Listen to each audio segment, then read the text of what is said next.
नमस्कार। जीवन प्रकाश के इस अध्याय में आप सबका स्वागत है। चलिए पहले हम एक छोटी सी कहानी सुनते हैं। कहानी है एक राजा और उसके एक दोस्त की। वो दोस्त बहुत दिनों के बाद राजा से मिला और राजा उनको देखकर उनको ऐसा लगा कि वो बहुत गरीब है। वो दोस्त वाकई में बहुत गरीब था। फिर राजा ने उसको पूछा कि तुम इतने गरीब कैसे हो गए, तुम तो पहले ऐसे नहीं थे। फिर वो उनके दोस्त ने बोला कि मुझे कोई काम नहीं मिलता है।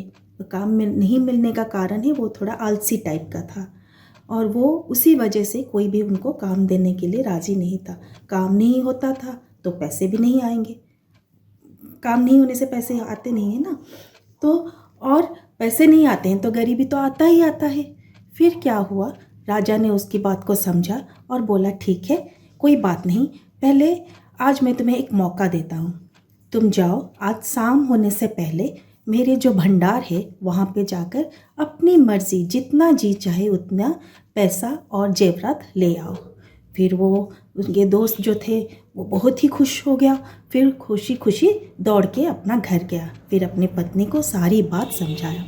फिर उनके पत्नी ने खुश होकर बोले तो फिर देर किस बात की, चलो जल्दी से दौड़ के जाओ और जी भर के सोना जेवरात ले आओ, पैसे जेवरात ले आओ। फिर वो आदमी ने बोला, उनके दोस्त जो थे वो बोले कि ठीक है, शाम होने तक तो है, मैं चलो मुझे थोड़ा बहुत ज़ोर से भूख लग रहा है, मुझे थोड़ा सा खाने के लिए दो। फिर उन्होंने खाना खाया। खाने के बाद थोड़ा सा विश्राम किया। फिर उनके पत्नी ने जब उनको जगाया, चलो लेट हो जाएगा, देर हो जाएगा, तुम जाओ। फिर एक थैला लिया, वो आदमी ने एक थैला लिया, थैला लेकर भागते भागते गया। चलते चलते वो थोड़ा थक गया था, धूप था, इसीलिए उसने बोला अभी तो टाइम है, मैं थोड़ा सा रेस्ट ले लेता हूँ। एक पेड़ के नीचे वो थोड़ा सा रेस्ट ले लिया और रेस्ट लेते लेते 4-5 घंटे नींद आ गया और वो सो गया। फिर जब नींद खुला, शाम हो चुका था। फिर वो एकदम से धड़ास करके उठा और दौड़ के बैग लेकर, अपना थैला लेकर भागा वो भंडार के पास, वो ट्रेजर के पास। फिर जाके देखा भंडार घर का दरवाज़ा बंद हो चुका था और बेचारा दुखी मन से वो वापस आ गया। तो क्या हुआ यहाँ पे बताइए। वो आदमी, राजा का जो दोस्त था, वो समय के मोल को नहीं पहचानता था, इसीलिए आते आते इतना अच्छा सा अपॉर्चुनिटी अपने हाथ से निकल गया। तो वही है आज का टॉपिक, समय की पहचान। जो एक इंसान हो या सबके लिए समय बहुत ही ज़रूरी होता है और पहला होता है उसको पहचानना है क्या ये समय, क्यों हम नहीं पहचानते हैं, क्यों हम उसको नष्ट कर देते हैं। हम जब बचपन से पढ़ते आए हैं, स्कूल में, कॉलेज में, हर जगह पे हम पढ़ते आए हैं, time and tides wait for none. Time and tide waits for none क्या है? लहरें जो आता है समंदर के किनारे, हम बैठते हैं, हम जाते हैं, हमको अच्छा लगता है। लहरें आते हैं जाते हैं, ना ही किसी के लिए रोका है, ना ही किसी के लिए वो ठहरा है। समय जो है, ना ही वो किसी के लिए रुकता है, ना किसी के लिए ठहरता है, ना ही उसको हम बरो कर सकते हैं, ना ही कहीं से हम परचेस कर सकते हैं, ना ही किसी को हम वो दे सकते हैं। सूरज हमारा जो हिंदू शास्त्र है, हिंदू शास्त्र के अनुसार सूरज उगने के बाद अगले दिन सूरज उगने तक 24 घंटा होता है। तो वो जो 24 घंटा होता है वो सबके लिए सेम होता है, ना ही वो किसी के लिए 25 आवर्स होता है, ना ही किसी के लिए वो 23 घंटा होता है। वही 24 घंटा सबके लिए है। तो हम उस 24 घंटे को किस तरह से हम ब्रेकअप करते हैं, किस तरह से हम यूज़ करते हैं, वही होता है हमारे ऊपर। अगर सही में हम उसको यूटिलाइज़ करते हैं या मिसयूज़ करते हैं, या कहीं पे हम ऐसे ही गवा देते हैं। समय भगवान ने हमको सृष्टि में डाला, पृथ्वी में डाला है कुछ काम करने के लिए, कुछ करने के लिए, कुछ अपना पहचान बनाने के लिए मनुष्य जीवन दिया है, और वो साथ में वो समय भी दिया है। तुम्हारा जब हमको भेजा जाता है नीचे, तभी से हमारा तय हो जाता है कब हमको फिर से वापस जाना है।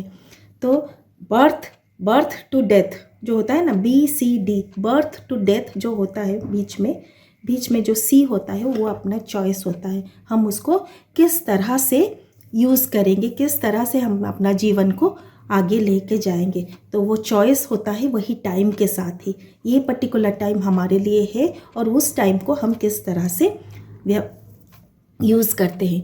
चलिए एक छोटा सा एक्सरसाइज करते हैं ये 24 घंटा को लेकर। हमारा जो होता है ना 24 घंटा, उसको हम ब्रेकअप करते हैं, किस तरह से हम उसको यूज़ करते हैं। तो पहले आ गया हमारा सोना। डॉक्टर्स लोग बोलते हैं, सभी लोग बोलते हैं अच्छे सुस्त शरीर के लिए हमको सोना बहुत ज़रूरी है और अच्छी तरह से सोना। अच्छी तरह से सोना मतलब 7 to 8 आवर्स, डिपेंडिंग अपन बच्चों और बड़ों, वही 6 से 8 घंटा हमको सोना होता है। तो वो 8 घंटा को छोड़ने के बाद और बाकी का 2 से 4 घंटा मानते चलिए, 4 घंटा मानते चलिए खाना पीना नहाना धोना, बाकी का जो सब और जॉब होता है, अगर हम सही ढंग से ऐसे लेज़ी में ना करके सही ढंग से हम करेंगे तो वो हो जाता है 4 घंटा। ये हो गया 8 घंटा, ये हो गया 4 घंटा। और बाकी का जो असाइंड वर्क होता है, लाइक बच्चे जाते हैं स्कूल, बड़े जाते हैं ऑफिस, घर में जो रहते हैं उनका भी थोड़ा काम रहता है, पूरा ऑफिशियल वर्क जैसे हमारा जैसे स्टिपुलेटेड टाइम होता है उसी टाइम के अनुसार कम से कम अपना जो रेगुलर वर्क एक्टिविटी होता है, असाइंड वर्क होता है, उसी को हम मानते चलिए 7 घंटा, 6 से 7 घंटा। तो ये हो गया हमारा 3 डिवाइड करने से ये जो ज़रूरी काम होता है वो हो गया 18 से 19 घंटा हो जाता है। बाकी का जो बचा 5 से 6 घंटा मानते चलिए 5 से 6 घंटा या 5-6 घंटा जो बचता है उसको हम कैसे यूज़ करते हैं, वही होता है यूटिलाइजेशन ऑफ टाइम। तो आज मैं आपको एक छोटी सी एक्सरसाइज देती हूँ, ये आप सब घर में प्रैक्टिस कीजिए, देखिए, थोड़ा सा निकालिए कैसे कैसे हम टाइम को यूज़ करते हैं और बाकी का जो टाइम रहता है वो कितना होता है जो हम ऐसे वेस्ट कर लेते हैं। जो मैंने एक निकाला है कि हम ऐसे दिन में देखा जाए तो 4-5-6 घंटा हमारा ऐसे ही खाली पीली ऐसे आलतू फालतू बात करने में, गॉसिपिंग में, टीवी देखना। तो जब आप बोलोगे कि टीवी नहीं देखना चाहिए क्या? हाँ देखना चाहिए, थोड़ा बहुत देखना चाहिए, एंटरटेनमेंट भी चाहिए, हमारा रिलैक्सिंग भी चाहिए, लेकिन ये सब के बाद हम जो टाइम को मिसयूज़ करते हैं उसी को देखना है। तो मानते चलिए 4-5 घंटे एक दिन में, तो हो गया 7 दिन में 35 आवर्स, 35 आवर्स 7 दिन में, 1 मंथ में देखा जाए तो वो हो जाता है ऑलमोस्ट 150 घंटा। तो सोचिए 1 महीने में हम 150 घंटा ऐसे ही गवा देते हैं। क्या यही है समय की पहचान? नहीं, हमको आगे बढ़ने के लिए जिस रास्ते पे भी हम जा रहे हैं, जो भी हमारा गोल है, जो भी हमारा काम है, जो भी हमारा मकसद है जीने का, उसको अचीव करने के लिए ये समय का मोल को पहचानना बहुत ही ज़रूरी है। चलिए पहले हम ये समय के मूल को पहचानते हैं, फिर आज इतना ही। तो जीवन प्रकाश के और एक अध्याय में आपसे फिर मुलाकात होगी, तब तक के लिए नमस्ते।